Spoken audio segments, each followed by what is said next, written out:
দেশের দ্বিতীয় স্বাধীনতার আন্দোলনের সময়ে সরকারের পক্ষে ভিডিও বানানোর লাগিয়া তৌহিদ আফ্রিদি তো আমারও 50,000 টাকা দিছিল। তুই তো এইসব কথা কোটা আন্দোলনের সময় হইলে না? শেখ হাসিনা পদত্যাগ কইরা ভারতে যাওয়ার পরে এইসব কথাবার্তা কি কারণে সামনে আয়?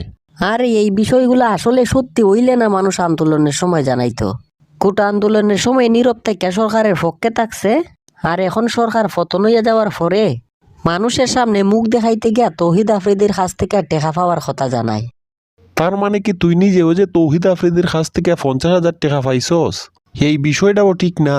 তাইলে আমরা কারে সঠিক কারে বেঠিক মনে করতাম? আর এইটা তো আমার কথা না। আমি নিজে তো কোটা আন্দোলনের পক্ষে সবসময় ভিডিও বানাইয়া গেলাম।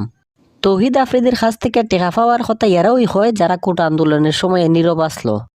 হইতেও তো পারে অনেকে সরকারের পক্ষে কথা হওয়ার লাগিয়া টেকা পাইছে, আবার সমস্যা হইতে পারে দেখিয়া সেই টেকাটা ফেরতও দিতে পারছে না। অনেকে কোটা আন্দোলনের সময়ে সাফে ফুইরা কথাবার্তা হইতে পারছে না। এইসব সাফের কথা যদি দেশের সব মানুষে চিন্তা করতো, তাইলে এই কোটা আন্দোলনও হয় না, আর সরকার পতন হইয়া ভারতেও যায় না। অনেকেই এইসব সাফের কথা কইতাছে নিজের গা বাঁচানোর লাগিয়া, আর দর্শকের সামনে নিজের নির্লজ্জ মুখটা দেখানোর লাগিয়া। এটা তো আসলেই ঠিক কথা।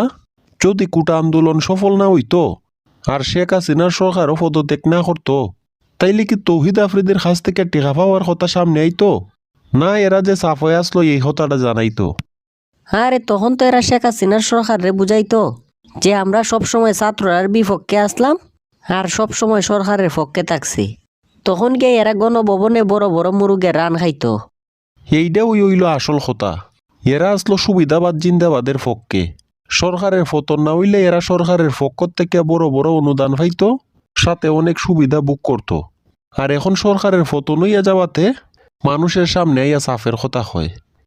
আরে অনেকে তো এমন ধরনের কথাবার্তাও হইছে, যদি বাংলাদেশে হাসিনার সরকার তাইকে যাইতো তাইলে এরার জায়গা হইল নে সোজাসুজি আয়না করে। আর এই জায়গার মধ্যে এরা ইয়া হয় যে তৌহিদ আফ্রিদির টেকার কারণে আর সাফের কারণে কথা হইতে পারছে না। যদি টেকার বিষয় সাফের বিষয় সত্যি হইয়া থাকে, এরপরেও মানুষের খাতার আইয়া দাঁড়ানো যাইতো। এইসব না হইরা এখন নিজের সাধু প্রমাণিত করার কোনো দরকার নাই। মানুষ খুব ভালো কইরই জানে যে কেডাই কতটুকু তেলবাজি করছে। কিছু সুবিধাবাদী তো সবসময়ই থাকে।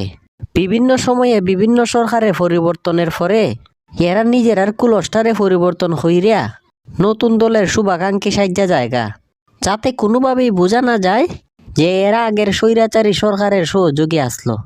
এইসব সহযোগীগুলারে এখন মানুষের বয়কট করা দরকার, কারণ এরা সবসময় নিজের আর স্বার্থর কথা চিন্তা করে। দেশের মানুষের স্বার্থে এরা সবসময় সঠিক জায়গায় আইয়া দাঁড়ায় না। এখন তো সবার আগে এটাই দরকার, হিসাব কইরা রাখা দরকার যে মানুষের দরকারে কেডা ভাসে থাকছে আর কেডা থাকছে না। সুসময়ের কুকিলগুলা সবসময় দূরে হই থাকুক।